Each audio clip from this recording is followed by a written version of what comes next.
다이어트를 위한 꿀팁. 동결건조 채소와 곡물, 단백질, 그리고 효소와 비타민, 미네랄로 만든 다이어트 전용 그린 스무디로 하루 한두 끼만 바꿔 드세요. 비타샵 그린 스무디 다이어트 1522-6648 1522-6648 혹은 비타샵을 검색해주세요. 야, 이 부장! 네가 부장이면 땅이야? 뭐? 저 인간 저건 쟤 오늘도 술술 풀리고 안 먹고 회수 갔냐? 내일도 신체 상태로 출근하겠구만.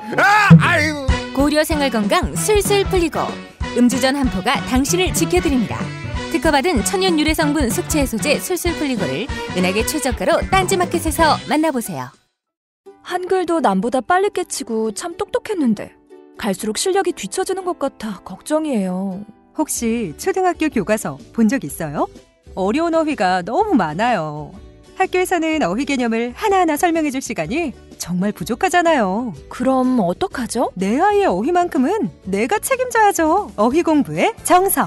초등어휘 3000, 초등어휘 5000. 검색창에 초등어휘 3000을 쳐보세요. 자려고 누웠는데 저스툰 지루한 지하철에 저스툰 자려고 누웠는데 지루한 지하철에 클래스가 타는 재미 저스툰 클래스가 타는 재미 저스툰 웹툰 웹소설은 저스툰 클래스가 타는 재미 저스툰.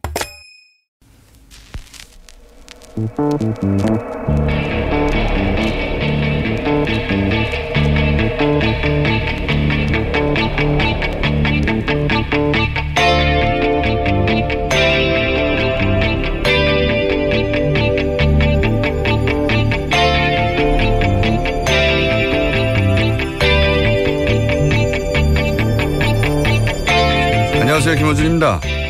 북한이 또 ICBM급 미사일을 발사했습니다. 문재인 정부는 사드 임시 배치와 환경 영향 평가 유지, 투트랙 대응을 했고 보수 진영은 언제나처럼 반응을 했습니다. 강력 규탄, 사드 즉시 배치, 한미 공조 강화. ICBM 사드로 못 막습니다. 미국에 떨어진 ICBM을 한국에 배치한 사드로 어떻게 막나요? 그리고 한미 공조는 왜 사드로만 해야 합니까? 여태 우리가 미국서 사들인 무기들은 다 뭔가요? 지난 10년간 36조어치 미국 무기를 사줬고 박근혜 정부 시절에는 전 세계 미국 무기 수입 1위국도 했죠. 그리고 우리와 북한 간 미사일 전력차가 이렇게까지 벌어지면 우리 미사일 전력을 끌어올릴 생각부터 해야 하는 거 아닌가요? 미국이 우리 미사일 사거리를 180km로 제한한 1990년 당시 이미 북한 노동미사일의 사거리는 1000km가 넘었습니다. 북한은 1998년 대포동으로 2000km, 이제는 10,000km가 넘는 사거리를 확보하는 동안 미국은 우리를 겨우 800km에 묶어뒀죠. 미국이 우리 미사일 사거리를 제한하면서 내건 명분이 중국을 자극하기 때문이라고 했었습니다. 그런 미국이 자기들은 중국을 자극하는 정도가 아니라 결사 반대하는 사드를 한국 땅에 들이고 있죠. 그로 인한 경제적 피해는 우리가 고스란히 입는데 그렇다고 미국이 우리 수출품 뭐라도 하나 더 사주나요?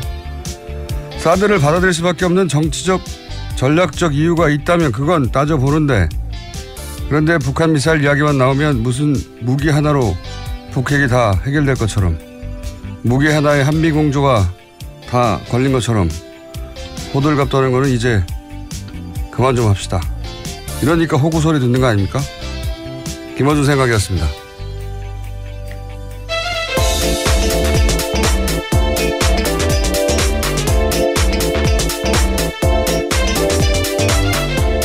시사인의 김은지입니다. 자, 또다시 월요일이 돌아왔어요. 네네. 월요일이 되면 기운이 나십니까? 아니면 또 월요일이구나 생각이 드십니까? 뭐 대부분이 월요병을 겪지 않겠습니까? 네. 그래요? 네, 굉장히 힘이 없으신데요. 힘이 있어요. 자, 또 북한 미사일 지금 7번째인가요? 8번째인가요? 예. 미사일 이렇게 많이 쏜다는 얘기는 미국이 정권도 바뀌었고, 예. 어떻게 나오는지 보겠고 우리 힘을 보여주겠다는 거겠죠. 북한 입장에서는. 자, 관련 뉴스가 많죠. 예, 전해주십시오. 네, 북한은 지난 28일 오후 11시 41분 자강도 무평리 일대에서 화성 18형 미사일을 발사했습니다. 그런 다음 조선중앙통신을 통해서 최대 정점 고도 3724.9km로 직선거리 998km를 47분간 12초 비행했다라고 밝혔습니다. 그런 다음 또 김정은 북한 노동당 위원장은 이번 미사일 발사 뒤 이 정도면 미국이 우리를 건드리면 무사할 수 없다는 걸 이해했을 것이다 라고 말했다고도 합니다. 북한의 목적은 이제 체제 보정이죠. 예.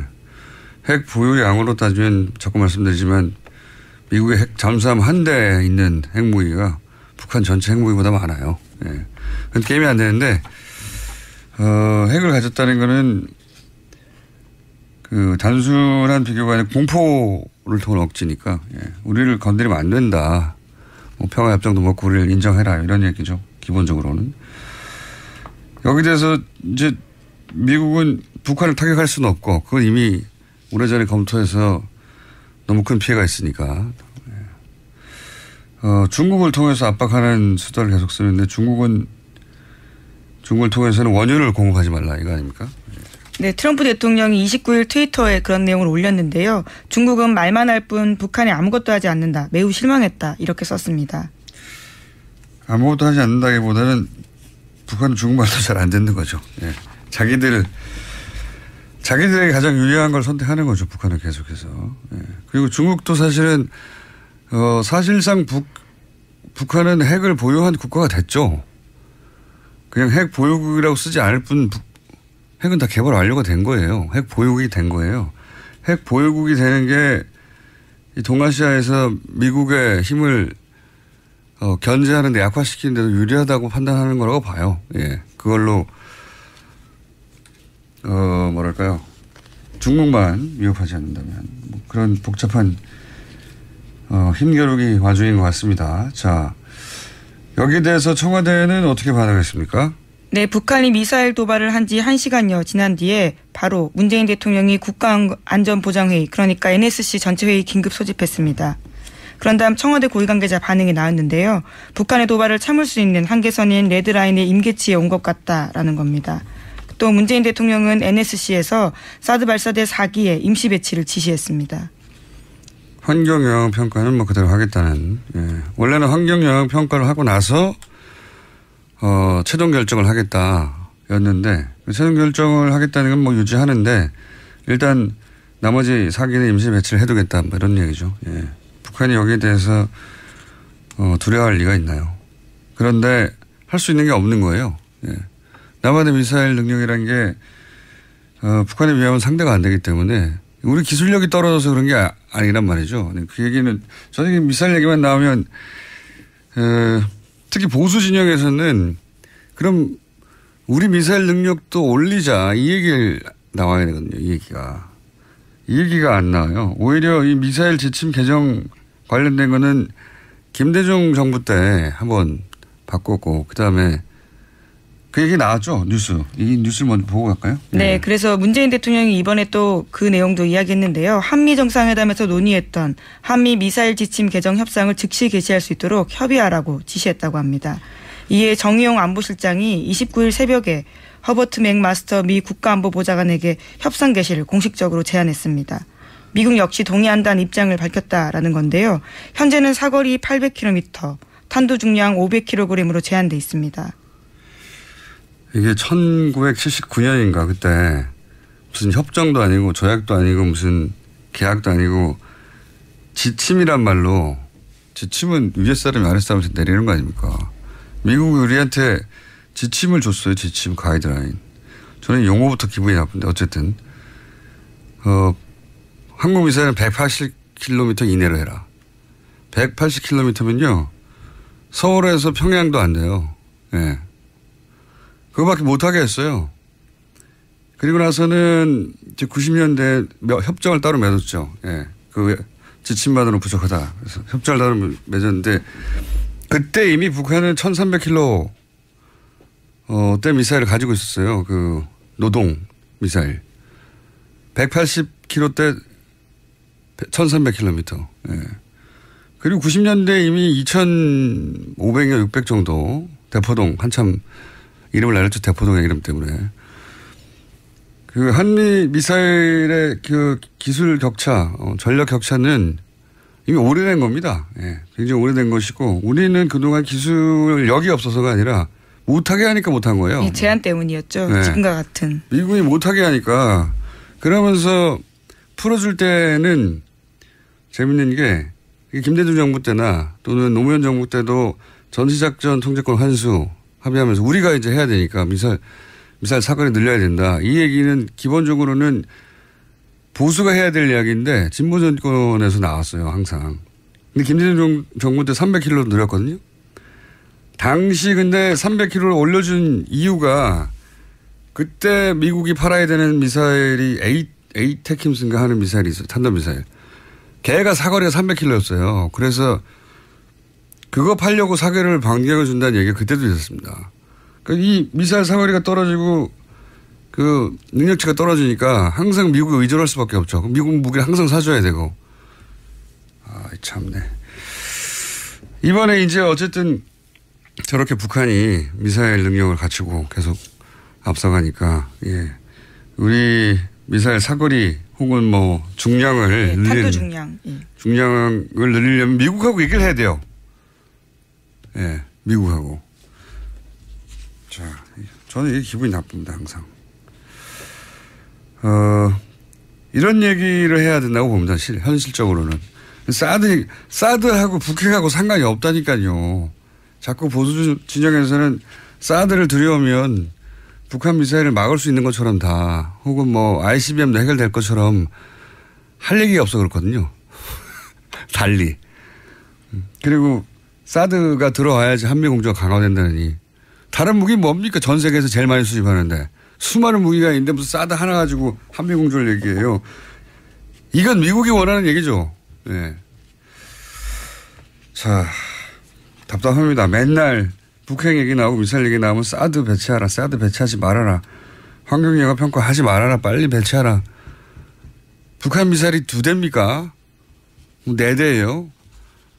1000대가 넘는데 그럼 어떻게 해요? 사드 몇 대로 미사일을 잡기도 힘들지만 잡았다고 칩시다.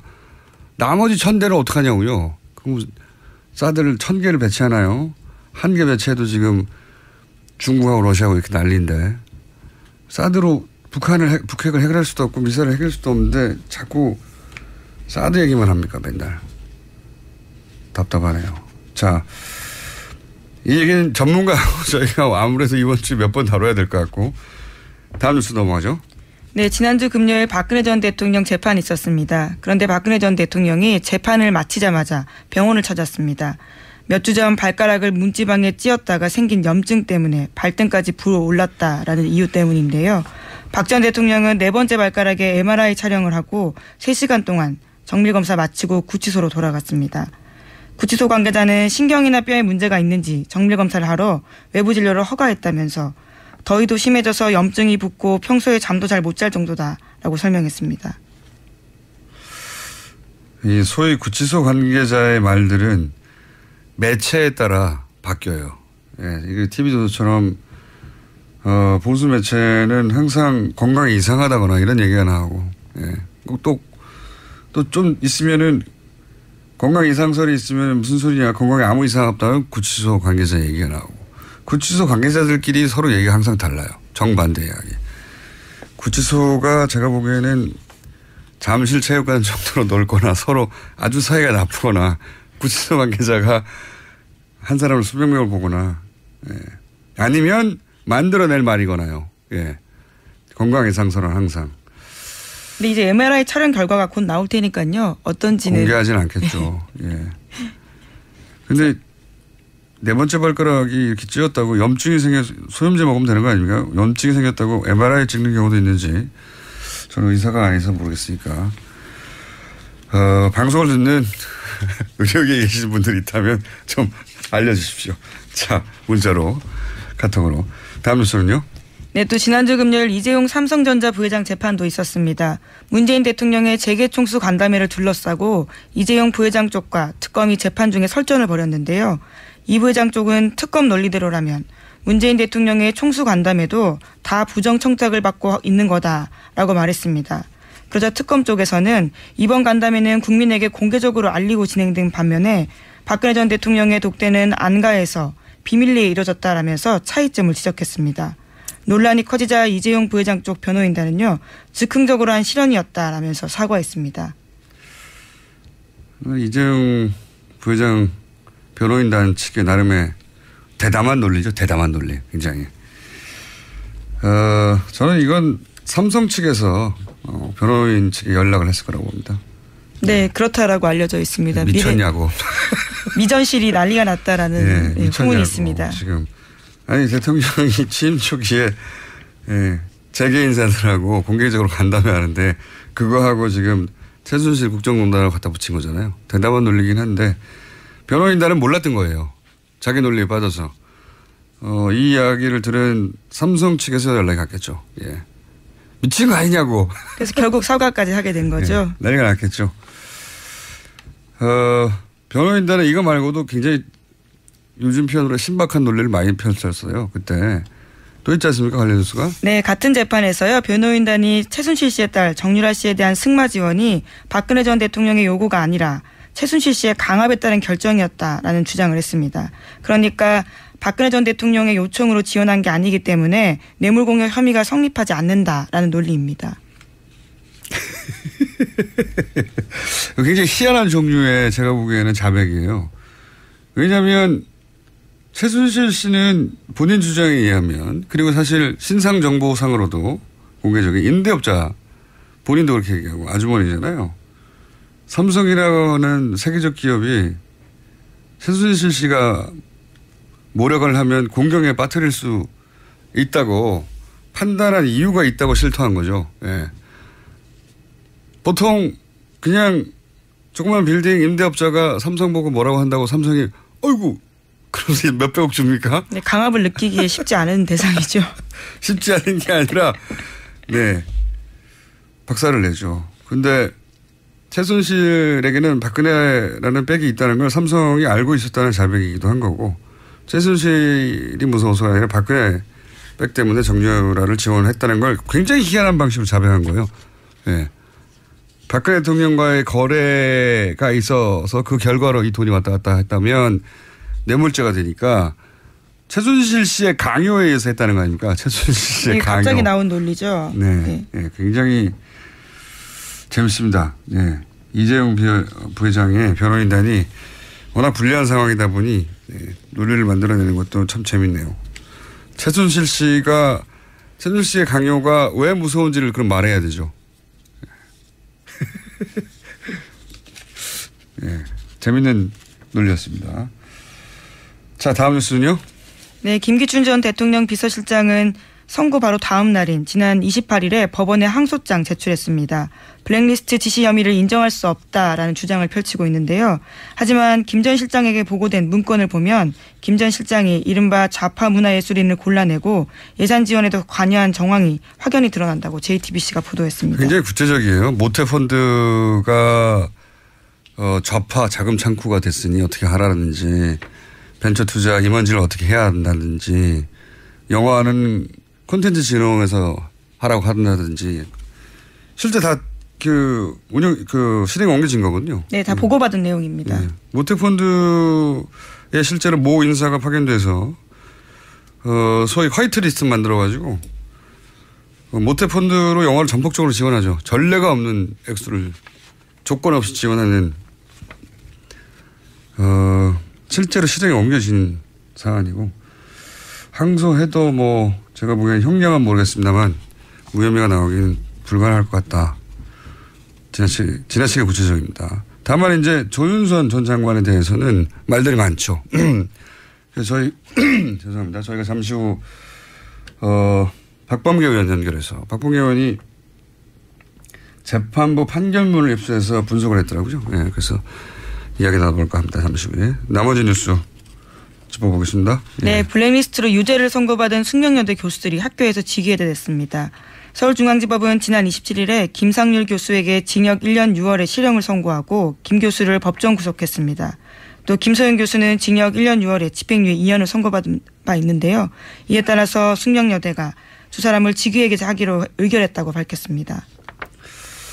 알겠습니다. 다음 뉴스는요. 네, 류석춘 자유한국당 혁신위원장이 최근 청년대상 행사에서 일베 활동을 독려하는 발언을 해서 논란에 휩싸였습니다. 류 위원장은 지난 28일에 대학생 청년 간담회에서 젊은 보수의 지지 확보와 관련한 발언 도중에 일베를 하라면서 일베 이용을 독려하는 취지의 발언을 한 것으로 전해졌습니다. 이분은 참 기량이 대단하네요. 예. 일베를 하라. 네, 또 뿐만 아니라요. 일부 온라인 커뮤니티에서 노인을 비하하기 위해 쓰이는 비속어인 틀딱이라는 표현이 있거든요. 그것들을 또 썼다라고 합니다. 다른 정당은 굉장히 반가워하겠어요. 유석준 위원장이 이렇게 계속 기량을 발휘해 주니까. 그러니까 유석준 위원장에 대해서 이제 홍준표 대표도 그우가 아니라고 하고 본인도 부인하는데 일베가 그우가 아니면 뭐가 그우입니까 사실. 일베의 모델은 제트케라고 아시는지 모르겠는데 예, 일본의 제일 특권을 용납하지 않는 시민이든가 뭐 이런 말도 안 되는 모임이 있어요. 그러니까 제일교포. 네, 혐한 단체죠. 예, 제일교포라고 하는 적을 하나 설정하고 실제로는 극우 활동을 하는 거죠. 제트케의 뭡니까 캐치프레이즈 혹은 뭐 이념. 이념이라기보다는 주장하는 내용이 이런 거예요. 애국, 예. 반여성, 반진보 똑같아요. 일베하고. 예. 실제 일본의 이 전문가들하고 얘기해 보면 일본 자민당이 실제로는 제트케를 충분히 문제 삼고 제압할 수 있음에도 불구하고 용납하고 있다. 그런 정서가 있다. 그런 정황도 있고 라고 하거든요. 일베가 제트케를 모델로 한 거다. 라고 저는 봅니다. 똑같아요. 거의 완전히 실제. 그리고 일베 하는 분들이 박근혜 정권 초기에 국정원에 가서 강연 듣고 뭐 이런 네, 행사도 그렇죠. 있었죠. 속칭 시계도 얻어왔었고요. 예. 말이 안 되는 거죠. 예, 국가정보기관이 대놓고 이런 제트케를 모델로 하는 매우 의심스러운 커뮤니티를 불러서 관계를 맺고 어쨌든 그런 일베를 하라고 그러면서 일베에서 사용되는 용어들도 사용하는 거 아닙니까? 자주 본다는 얘기죠. 예. 네, 굉장히 노인층을 비하하는 말이기 때문에 쉽게 쓸 수 없는 말인데요. 정치인으로서는 참 정치인은 그렇네요. 아니지만 예. 본인이 학자인데 예. 근데 혁신위원장이기 때문에요. 가지는 자리의 무게감이 분명히 있습니다. 하도 유저라고 봐야죠. 이런 용어를 다 안다는 건. 본인 스스로. 대단합니다. 이분의 활약상이. 일베를 하라고. 보통 정치인들은 일베까지 하라고 말을 못한단 말이죠. 그렇죠. 웬만한 극우 정치인도요. 일베를 하라. 훌륭한 분입니다. 자, 시간이 거의 다 됐기 때문에 제목 한두 개 정도 정리해 주세요. 예. 대한민국 어버이연합 사무실 이전하는 활동하고 있다고 합니다. 어제 경향신문 기자들이 가서 만났는데요. 이사 준비가 한창이었습니다. 그 자리에서 만난 추선희 사무총장이 정부 지원이 끊긴 뒤 돈이 없으니까 활동 접자는 얘기 나왔지만 끝까지 하기로 했다라는 겁니다. 참 재밌는 게 원래 지난 보수 정권 때는 이 어버이연합에 대해서 정부 지원 받는 거 아니냐 라고 공세를 취하면 항상 하는 말이 무슨 소리냐 우리는 정부 지원 안 받는다. 우리는 돈 객출해가지고 하는 그렇죠. 거라면서 막 통장 뿌리고 그런 보도하는 언론사 앞에 가서 막 항의하고 막 난리가 났었거든요. 우린 돈 한 푼도 안 받는다고. 지금 이제 정부 지원이 끊긴 뒤 돈이 없으니까 활동을 접자 이런 얘기를 스스로 하고 있습니다. 예. 그러니까 또 소속돼 있는 어르신들이 무슨 소리냐 10년간 해왔는데 계속 해야 된다 뭐 이런 이야기를 본인들끼리 하고 있다는 거죠. 네, 그래서 사무실을 좀 옮겨서 하기로 했다라는 게 추선희 사무총장의 설명입니다. 어버이연합의 탄생 즈음부터 지켜본 저로서는 본인들이 이렇게 스스로 정부 지원이 끊겨서 활동을 못한다고 말하는 걸 처음 보고 처음에 이제 다음에 카페로 시작했거든요. 예.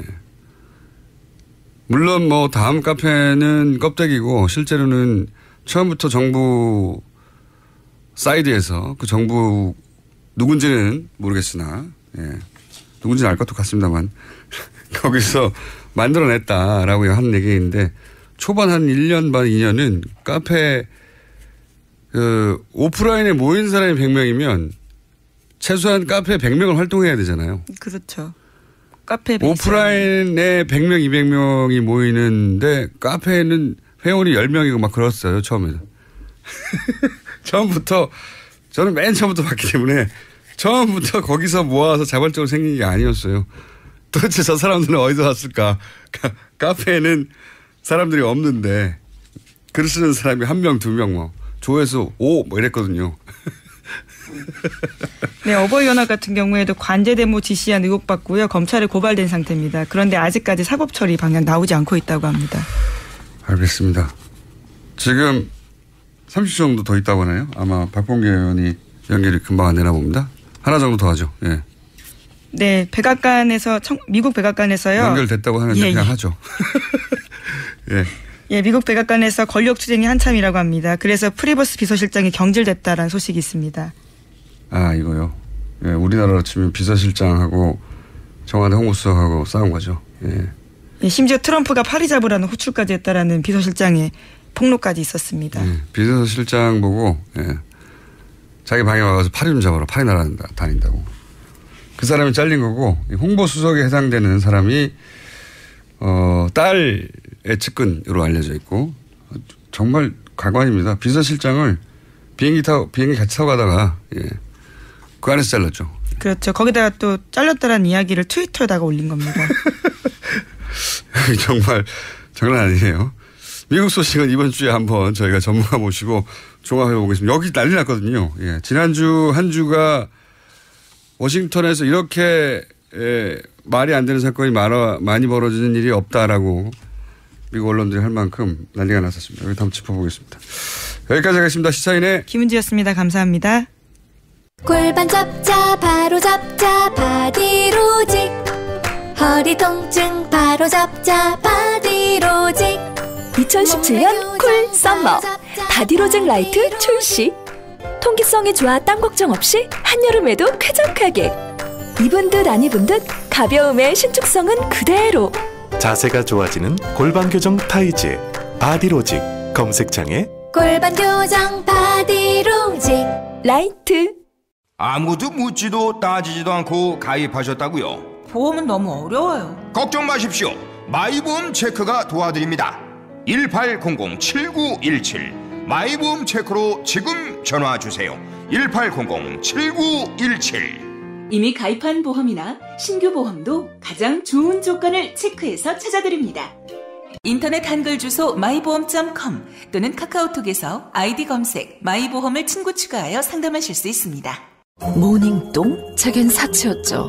내가 토끼인지 토끼똥이 나인지 내가 변을 본 것인지 변을 당한 것인지 나는 바나나이고 싶다. 간혹 구렁이이고도 싶다. 미궁 대장사랑 빅똥의 추억 미궁 대장사랑이 찾아드립니다. 혈중 콜레스테롤 개선과 배변 활동에 도움을 주는 건강기능식품입니다. 검색창에 미궁 대장사랑. 미궁 장사랑 이름 바꿨어요. 프로바이오틱스 12종 추가 미궁 대장사랑.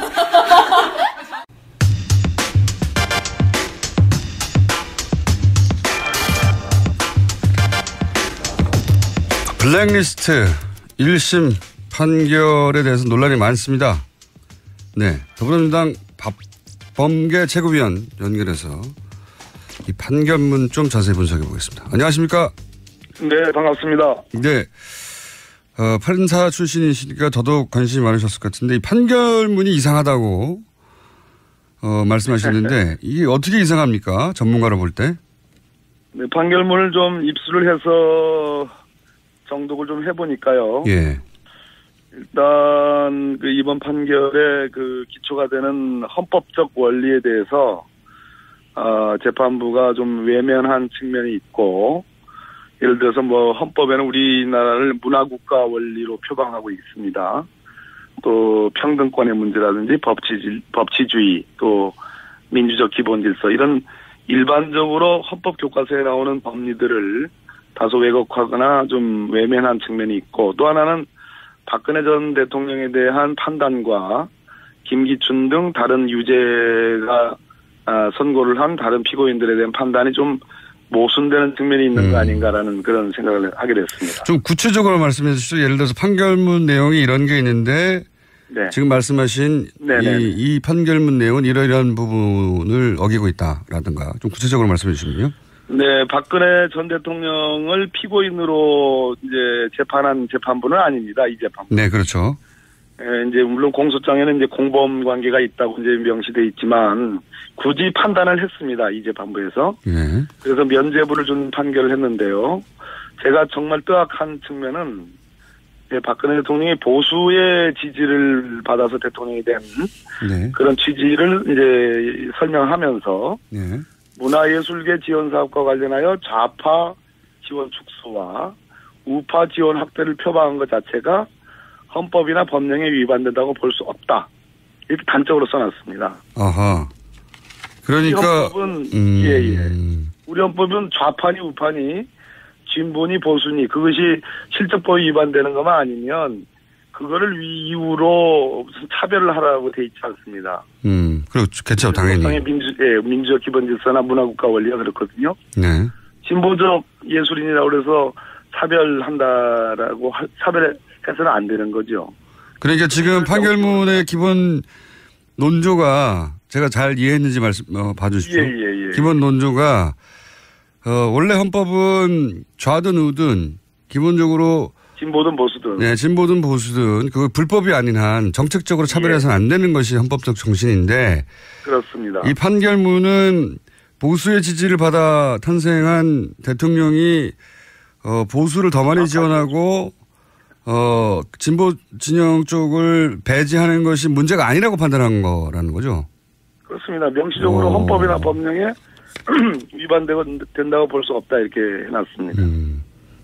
그래놓고 정작 그래놓고 정작 김기춘 등의 유죄가 선고된 그 사람들에 대해서는 또 이렇게 했습니다. 예를 들어서 여러 부분인데 그중에 예술이 책임 심의위원 선정 부분이나 또 문예기금 지원 부분, 또 영화제, 영화관에 대한 지원 부분 이렇게 이런 부분들이 있거든요. 이런 부분에 대해서는 단지 좌파 또는 정부를 반대한다는 이유로 특정인을 사업에서 지시하는 것은 이제 위법하다 이런 취지로 또 해놨습니다. 서로 충돌하네요. 앞뒤가 안 맞잖아요. 그렇군요. 그러면은 예를 들어서 그렇게 그 보수를 밀어주고 진보를 억압한 것이 문제가 아니라 그 과정에서 위법한 방식을 사용했다. 이게 문제라고 생각한 겁니까? 이 판사님은? 그러니까 지금 이제 크게 이 문화예술계 지원 배제 부분은 네 대목이 있는데요. 네. 하나는 이제 아까 제가 말씀드린 세 부분 예술위의 책임 심의위원 선정에서 차별을 합니다. 또 한 부분이 있고 문예기금 지원에서 차별하는 부분이 있고 영화제 지원 또는 영화관 지원에 차별하는 부분이 있고 세종도서 선정과 관련된 차별 이 네 가지 부분이 있는데 세종도서 선정 부분은 철저하게 절차 위반 측면을 부각시키고요. 나머지 세 부분은 아까 박근혜 전 대통령에 대한 판단과 다르게 좌파라는 이유로 또는 정부를 반대한다는 이유로 차별했기 때문에 위법하다. 앞뒤가 분명히 안 맞네요. 자체적으로도 조금 모순되는 측면이 있고 박근혜 전 대통령의 썼던 논리하고도 좀 배치되는 그래서 좀 판결이 좀 우왕좌왕하는 거 아닌가 좀 대단히 미안한 말씀입니다만은 그런 측면을 말씀드리는 겁니다. 네, 알겠습니다. 그 대목은 이해했고요. 굳이 박근혜 전 대통령이 공범이 안 된다고 법원이 판단한 부분에 대해서 지적하셨지 않습니까? 네. 이 재판에서는 사실 박근혜 전 대통령을 피의자로 판단하는 게 아닌데도 불구하고 박근혜 대통령 공범이 안 된다는 표현이 판결문에 나오는 거죠, 아예? 그렇습니다. 제가 보기에는 명백하게 무죄라는 그런 취지로 확실하게 써놨습니다. 이런 경우도 있긴 있습니까? 물론 이제 그 소위 이제 공소장에 공범으로 열거가 돼 있지만 당해 재판부의 당해 피고인은 아니에요. 다른 재판부에 지금 재판이 진행 중에 있지 않습니까? 그러니까요. 그런 측면에서 뭐 공범 여부를 뭐 판단하지 않는다. 왜냐하면 다른 재판부에서 지금 재판하고 있으니까. 그러니까요. 그렇게 하는 것이 대체로 일반적이지 않을까 하는 모르겠습니다. 제가 현직에 있을 때하고 시간이 많이 흘렀으니까 요즘에 관행이 달라졌는지는 모르겠으나 굳이 뭐 몇 장을 들여서 열거를 판단을 해놨는데 그 판단을 해놓은 근거도 제가 보기에는 맞지 않다. 심지어 박근혜 전 대통령이 대수비라고 있지 않습니까? 그 대통령 수석비서관 회의가 소위 박근혜 대통령 시절에서 불렸던 그 약칭인데요. 대수비에서 그 문화예술계 지원 배제 지시를 하는 것도 인정을 합니다. 이 재판부는. 그리고 그것과 관련된 보고를 받은 것도 인정을 합니다. 지시에 보고 받은 거를 다 인정을 하는데 공범이 안 된다고. 아까 말씀드렸듯이 보수주의를 표방했고 그런 지지를 받아서 대통령이 된 사람이 좌파는 좀 제약하고 우파는 지원하는 이런 것은 헌법과 법령에 위반되지 않는다라고 저는 깜짝 놀랐습니다. 정말 앞뒤가 안 맞네요. 예. 상식적인 수준에서도. 그리고 또 이상한 점도 그 박근혜 전 대통령을 언급한 부분 그렇게 길게 언급했다면 지금 말씀하신 논리적으로 정합이 되지 않는다는 말씀 말고 또 다른 이상한 점도 있습니까? 그렇습니다. 그 다른 피고인들 예를 들어서 김기춘이나 조윤선 또 김종덕, 김상률 이런 사람들은 언제부터 언제까지 장관, 뭐 비서실장 또는 수석으로 근무한 사람으로서 이렇게 해가지고 명확하게 그 신분의 변화를 설명을 해놨습니다. 그런데 박근혜 전 대통령에 대해서는 대한민국 18대 대통령으로서 국가 원수 또 정부의 수반으로서 중앙행정기관의 장을 지휘 감독한 사람이라고 해놓고 가로치고 이하 대통령이라 칭한다 해놓고 대통령이라는 표현이 써 있습니다. 무슨 얘기냐면 지난 헌법과 법률에 의해서 헌법재판소에서 소추돼서 탄핵 심판 파면된 그런 신분적 요소는 단 한마디 언급이 없다. 놀랍지 않습니까? 그러니까 개인적으로 박근혜 전 대통령에 대한 어떤 존경심이 강한 판사분이 아닐까 하는 생각도. 그렇게 말씀하실 줄 알았습니다. 그렇게까지 볼 것은 아닌데 그러나 아무리 법원과 헌법재판소가 다른 기관이라 하더라도 법원이라는 것은 우리 헌법과 법률을 해석하는 가장 중추적 기관인데 지난 역사적 헌법적 법률적 사실들을 단 한마디도 표기하지 않는다. 그렇군요. 이것은 이상하긴 이상합니다. 이상합니다. 예, 다른 사람들은 다 그렇게 표시가 됐는데, 저한테 이런 얘기를 지적한 사람은 속상하다고 표현했습니다. 알겠습니다. 예. 판사님의 개인적인 정치적 성향이 어떤지는 여기서 따질 일이 아니니까. 그런데 물론입니다. 예. 그런데 이 판결이 실제로 박근혜 전 대통령의 재판에 어떤 종류의 영향을 줄 수 있을까요? 다른 재판부가 무죄라고 판단한 것이? 예, 저도 역시 서울중앙지방법원에 저도 근무한 사람인데요. 예. 아주 다른 재판부가 아주 원칙과 자기 판단에 철저하지 않으면 이웃 재판부가 한 재판에 다소 영향을 받습니다. 그렇군요. 예, 그런 측면에서 우려할 대목이라 보고요. 서울중앙지법 이 판결이 나오자마자 또 법원은 부랴부랴 공보관을 통해서 또 해명도 하고 이거는 확실한 무죄 면죄부를 준 판결이 아니다라고 또 뭐 이렇게 얼버무리는. 그것도 굉장히 이례적인 거 아닙니까? 굉장히 이례적입니다. 그러니까 재판부가 다른 본인이 재판하고 있지 않는 사람에 대해서 판결문을 그렇게 길게 쓴 것도 이례적이고 그리고 나서 이제 언론을 통해서 그러면 박근혜 대통령이 블랙리스트 사건에 대해서 무죄란 말이냐라고 이제 굉장히 큰 논란이 되자 법원에서 재판부가 낸 판결문에 대해서 그건 아니라고 또 말하는 것도 대단히 이례적인 거 아닙니까? 맞습니다. 이상한 사건이 벌어지긴 했습니다. 굉장히. 그런 사례가 있었나요? 1심 판결이 났는데 그 판결문에 있는 내용을 가지고 법원이 그 판결문의 내용이 확정된 건 아니라고. 그런 적 있습니까? 공보관, 서울중앙지방법원에는 공보관이 있는데요. 예. 공보관들은 그 당의 재판부의 그 판결문에 대해서 좀 보충적으로 그치, 해설해 주는 경우는 있지만 해설해 주거나 도와주는 측면에서 공보를 하지 서로 앞뒤가 안 맞는 전 제가 보기에는 그렇습니다. 대체로 지금 이런 비판은 있습니다. 서울중앙지법 형사재판부의 부장판사들이 양승태 대법원장 체제에서 다소 보수화된 거 아니냐라는 그런 어떤 민변을 포함해서 법조계의 그러한 어떤 비판적 시각은 쭉 있어 왔습니다만은 제가 보기에는 이 판결문은 여러 군데에서 납득이 되지 않는 측면이 있다. 논리적으로라도 일관돼야 되는데 논리적으로도 충돌하고 있다 이런 말씀을 하시는 거고. 맞습니다. 그 지적도. 예.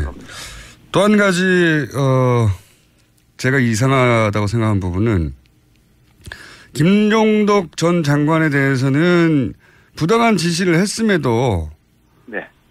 부당한 줄 알면서도 따랐기 때문에 이제 유죄를 선고한 거 아닙니까? 요약하자면? 그렇습니다. 예. 예. 그러면 장관한테 지시할 사람은 대통령인데요. 네. 그러면 대통령이 부당한 위법한 지시를 했으니까 이 논리대로라면 대통령도 당연히 책임이 있어야 되는 것 같은데 그 논리 안에서는 네. 그렇지 않습니까? 바로 맞습니다. 그러니까 잘했다고 해주십시오. 네, 역시 그러다 보니까 김기춘 비서실장을 수개로 본 겁니다. 좀 표현해. 그렇군요. 네, 두목으로 본 겁니다. 박근혜 전 대통령을 빼버리고. 아까 제가 말씀드렸듯이 그럼에도 불구하고 이 판결문 자체 안에도 예. 박근혜 전 대통령이 청와대 그 수석비서관에 의해서 이 문화예술계 배제 지원에 관한 지시를 한 것도 인정하고 그와 관련된 관계자들의 보고를 받은 것도 인정을 합니다. 근데 거기에 면죄부를 주려 하니까 아까 그 참 헌법상의 이상한 논리 자기는 보수주의를 표방하는 그런 지지를 받는 대통령이니까 보수를 더 지원하고 진보를 좀 차별하는 제약하는 그런 거는 헌법과 법령이 위반되지 않는다라는 정말로 그것은 헌법학도들에게 큰 상처를 줄 만한 그런 설치가 저는 가능했다고 보여집니다. 알겠습니다. 자, 조윤선 장관 얘기를 5분 남았는데 해보자면요. 조윤선 장관의 경우에 뭐라 그럽니까? 너무 이상한 것이 본인 전임 수석, 본인 전임 장관, 그 당시 자기 부하 직원인 비서관, 그리고 부하 직원인 차관 다 유죄예요. 예, 맞습니다. 어떻게 본인만 쏙 빠져나왔는지 너무 이상하거든요. 그 자체로도. 네. 이 조윤선 장관의 무죄에 대해서는 어떻게 판단하십니까? 일단은 제가 보기에는 심리가 충분하지 않은 느낌이 듭니다. 그러니까 대체로 다른 유죄 피고인들에 대해서는 철저하게 심리를 했지만 일단 제가 한 가지 더 말씀 좀 드릴 게 있는데요. 김기춘 전 비서실장에 대한 징역 3년에 대해서도 비판이 많지 않습니까? 네네. 근데 그 부분의 양형 이유, 즉 형량을 그렇게 적게 준 이유를 판결문에 써놨는데요. 예. 그러니까 보수주의를 표방한 대통령을 보좌하는 정무직 공무원들로 문화예술계가 지나치게 좌편향되어 있다는 인식에 따라 이를 단기간에 바로잡겠다는 의혹이 지나쳐 범행에 이른 것으로 보인다. 의혹이 지나치지만 않았으면 괜찮다는 얘기네요. 예. 그러니까 이는 특정 개인 등의 사익 추구를 목적으로 국가 권력을 남용하는 다른 국정농단 범행과는 성격이 분명히 다른 것이어서 이를 양형에 참작할 필요가 있다. 아하, 그렇군요. 바로 이 대목에서 이 재판부의 성격이 드러나는 건데요. 즉 민주적 기본 질서를 침해하는 이 블랙리스트 사건에 대해서 다른 최순실의 사익 추구와 비교했을 때 현재 이거는 참작할 만하다 이런 취지거든요. 네. 바로 이런 인식의 토대가 저는 조윤선 정무수석의 무죄에 저는 바탕이 됐다고 보여집니다. 무슨 얘기냐면 정무수석실은 조윤선 수석 이전 박준호 수석이든 조윤선 수석이든 이 민간단체 보조금 TF를 만들었고 그 뒤에 지원 배제를 하는 대상자 명단을 관리하고 그것이 실제로 지원이 되는지 안 되는지를 계속 점검을 해왔습니다. 네. 그런데 유독 조윤선 수석에 관해서는 관계자들의 진술이 특검에서 진술과 법정에서 진술이 좀 바뀌긴 바뀝니다. 네네. 예, 바뀌긴 바뀌었으나 특검에서의 진술은 철저하게 배제하고 무시하고 예. 법정에서의 증언만 부각을 시켜서 그거를 믿은 겁니다. 그러니까 조윤선 장관에게 불리한 증언들은 배척했다는 얘기네요. 눈을 감고 배척했습니다. 왜냐하면 제가 특히 이해가 안 갔던 것이 전임 수석이 전화로도 만나서도 블랙리스트 설명했다. 전 장관에게. 전임 수석이 설명했다고 하는데 인수인계가 안 됐다고 말하는 게 그 법원에서 전 이해가 안 갔거든요. 바로 그겁니다. 신동철 비서관의 진술, 또 김상률 교문수석의 진술이나 증언 등등만 가지고도 제가 보기에는 이 재판부도 판결 후에는 그러한 사정을 알았을 것 같다라는 걸 인정하고 있습니다. 그런데 직접적으로 그거를 승인하거나 지시하지 않았다. 이렇게 판단한 건데요. 제가 보기에는 지금 문제가 되는 미필적 고의라는 것이 이제 전 국민이 다 아는 법률 용어가 된 거 아니겠습니까? 네네. 그랬을 때 미필적 고의라는 그런 법리는 그냥 눈을 감은 거 아닌가. 전혀 고려하지 않고 그냥 문제를 유독 드러내서 한 거 아닌가 하는 그런 비판은 면할 길 없다 이런 말씀입니다. 재판부가 그 주도하지도 승인하지도 않았다는 걸 다 인정하더라도 사실은 미필적 고의라는 부분은 눈을 감았고 실제 승인하지 않았는지는 잘 모르겠습니다만 그걸 다 인정하더라도 본인은 사실은 그 임무가 수행되는 책임 부서와 부처의 장관과 수석을 했지 않습니까? 그렇습니다. 그리고 그 기간 중에도 계속 그런 일이 일어났고요. 네네. 그리고 블랙리스트가 있다는 것을 알았다는 것까지는 재판부가 확인했지 않습니까? 확인했습니다. 확인했습니다. 네. 그러면은 불법이 일어나는 거는 묵인 방조한 것도 있지 않습니까? 바로 이제 그 측면, 묵인 방조한 것이 제가 보기에는 미필적 고의로 모두 지금 다른 사람들에게 유지된 부분을 다 인정할 수 있는 부분이라는 얘기입니다. 또 하나는 위증만, 국회에서의 위증한 것을 가지고 지금 징역 1년에 집행유예 2년 한 거 아니겠어요? 네네.